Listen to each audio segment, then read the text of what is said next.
Hello there, ladies and gents, and welcome to part 8 of the World Builder Wiki video series with me, MonolithicBacon. This step is a bit of a unique one in that usually I would put this much earlier in the design process of building a map. However, if you've been following the written version of the wiki, you'll notice that this step comes quite late, and therefore the video also comes a little later. What I'm talking about particularly is the soft map edge.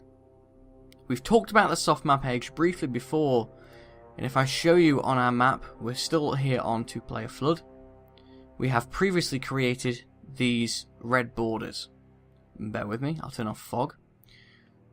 These red borders are designed to be our soft map edge, but we haven't actually painted the soft map edge yet. If I were designing a competitive map, this is a step that I wouldn't actually take until I were ready to test the map. And so if you yourself are ready to test your own design, your own creation, this is something that probably ought to be done before you go too far into it. The soft map edge is a new addition to Company of Heroes 2. It didn't exist before in Company of Heroes 1, because originally where this red line on the outskirts of the map is currently standing, that was where the playable edge of original Company of Heroes maps were. The soft map edge now creates almost like a false map edge. Cameras themselves, if you were to play in-game, wouldn't be able to go past this red line. You'd only be able to play within it, and it gives the illusion of more terrain outside of the map so that it all looks more realistic. But what this also serves as is a means for units to spawn into the map and then eventually enter so that they have no way of being killed or attacked before they actually enter the map itself. Thankfully, painting the soft map edge is really simple, and this should only be a very short video. If you have a look at your toolbar, you'll find a button that is called the Interactivity Stage Editor. It's a box with a circle of dotted lines within. Now, the problem with this tool is it does cause some significant lag, and that's something that unfortunately we can't avoid. As soon as you click on this, you'll notice that the entire map will be covered with an overlay which makes it quite dark, and that is actually for a reason. Because you'll be painting your soft map edge like you would paint territory, and it's very necessary to know exactly what you have painted and where. But you'll notice that on the right hand side here on our tool pane, we've got only two options. We have a brush size and the interactivity stage number.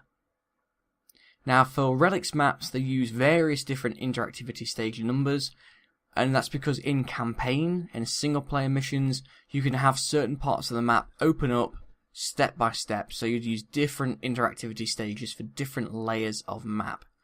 But because our interactivity stage will not change, our soft map edge will stay consistent throughout, we're going to use one number. And hell, why not just use 1?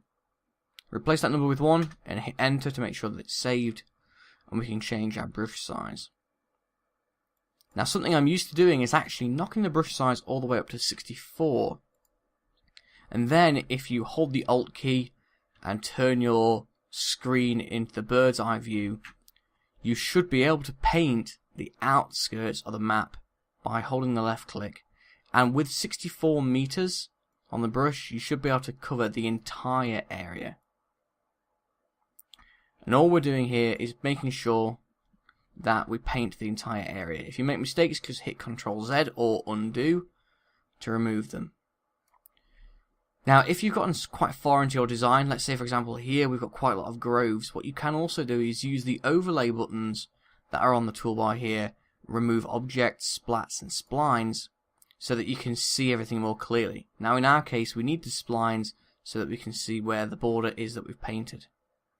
But by removing objects for now, we can paint pretty clearly where everything is. We've just come across a part that I have already painted a little bit earlier on. But this process should be reasonably quick. The only problems that you're likely to come across is if you have a very irregular shape of map. Our map, thankfully, is a perfect square, so everything should work really fine.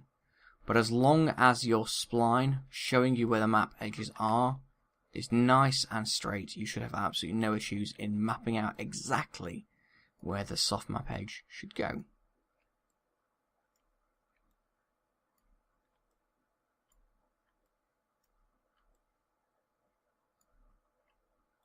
Okay, and that looks like we are about there.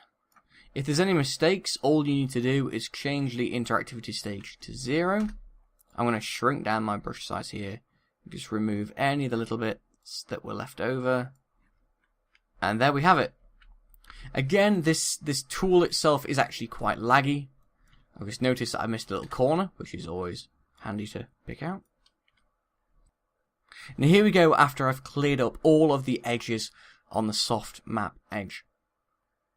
Although this tool is not ideal because it causes some significant lag and on older systems is going to cause serious problems, thankfully the process is really quick, should be nice and easy, and if you can power through the lag you should have no problems with it whatsoever. If I change all of our overlays back on, I can zoom back in as normal, hit overlay and toggle overlay to get rid of the lag and the blur, and then everything should continue as normal. You'll notice that in tools like the object placement tool you won't even see the soft map edge. This will now only be seen in game. But what this will do is prevent units from entering the map and then leaving it again, unless they are retreating units like mortar teams or machine gun crews that have been killed off. Okay, that is it for step 8 of the World Builder Wiki video series. We'll be back in part 9, where we'll be looking at some of the final steps. In particular, I want to have a look at using the splat tool and finishing off our art. So, I hope to see you then. Until later.